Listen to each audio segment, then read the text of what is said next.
जय भोलेनाथ। भगवान शिव की कृपा सदा सर्वदा आप पर बनी रहे। अब सुनिए आगे की कथा।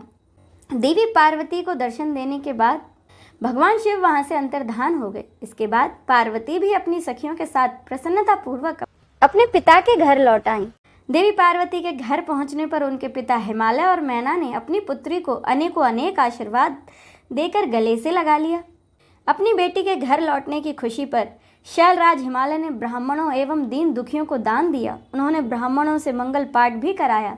इसके बाद हिमालय अपनी पत्नी मैना के साथ गंगा स्नान को चले गए। तभी वहां भगवान शिव नाचने वाले नट का रूप धारण कर उनके पास पहुंचे। उनके बाएं हाथ में सींग और दाहिने हाथ में डमरू था और पीठ पर एक कथरी रखी थी। उन्होंने सुंदर लाल वस्त्र पहने थे। नाचने गाने में वह पूरी तरह मग्न थे। नट का रूप धारण किए हुए शिवजी बहुत ही सुंदर नृत्य कर रहे थे और भगवान शिव ने वहां अनेकों प्रकार के गीत गा गा कर सभी का मन मोह लिया। नृत्य करते समय भगवान शिव बीच बीच में शंख और डमरू भी बजा रहे थे और कई प्रकार की मनोरम लीलाएं कर रहे थे। उनके इस प्रकार की मन को हरने वाली लीलाएं देखकर सभी नगरवासी मंत्रमुग्ध हो गए। परंतु देवी पार्वती से भला यह कब तक छिपता। उन्होंने मन ही मन अपने प्रिय महादेव जी के साक्षात दर्शन कर लिए। शिव जी का रूप ही अलौकिक है।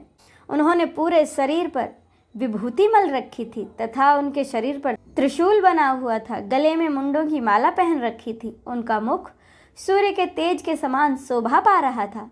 उनके गले में यज्ञोपवीत के समान नाग लटका हुआ था। त्रिलोकीनाथ भगवान शिव के हृदय में दर्शन करने मात्र से ही पार्वती खुशी से बेहोश हो गईं। मानो महादेव देवी के सपनों में कह रहे थे कि हे देवी, अपना मनोवांछित वर मांगो। हृदय में विराजमान इस अनोखे स्वरूप को मन ही मन देवी पार्वती ने प्रणाम किया और कहा कि भगवान, आप मेरे पति बन जाइए। तब देवेश्वर ने मुस्कुराते हुए कहा तथास्तु और वे उनके स्वप्न से अंतर्धान हो गए।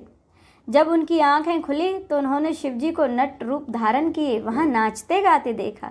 भगवान शिव के नाचने गाने से प्रसन्न होकर पार्वती की माँ सोने की थाली में रत्न, माणिक, हीरे और बहुत सारा धन लेकर उन्हें भिक्षा देने के लिए आई। उनका ऐश्वर्य देख शिवजी बहुत प्रसन्न हुए, परंतु उन्होंने उन सुंदर रत्नों और आभूषणों को लेने से इनकार कर दिया। वे बोले, देवी, भला मुझे इन रत्नों आभूषणों से क्या लेना देना। यदि आप मुझे कुछ देना ही चाहती हैं तो अपनी कन्या का दान दे दीजिए। यह कहकर महादेव एक बार फिर से नृत्य करने लगे। उनकी बातें सुनकर मैना क्रोध से उफन उठी और वे उन्हें उसी समय वहां से निकालना चाहती थी।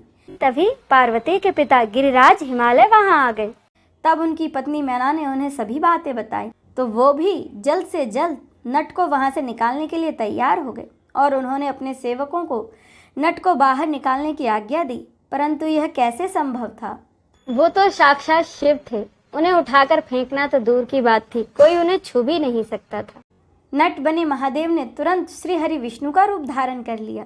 उनके माथे पर किरीट, कानों में कुंडल और शरीर पर पीले वस्त्र अनोखी शोभा पा रहे थे। उनकी 4 भुजाएं थी। पूजा करते समय हिमालय और मैना ने जो फूल, गंध एवं अन्य वस्तुएं भगवान विष्णु को अर्पित की थी, वे सभी उनके शरीर और माथे पर शोभा पा रही थी।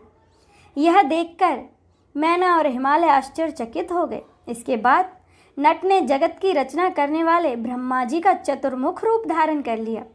उनका शरीर लाल रंग का था और वे वैदिक मंत्रों का उच्चारण कर रहे थे। इसके बाद वहां पर उपस्थित सभी ने उस नट भक्त वत्सल भगवान शिव के उत्तम रूप को देखा।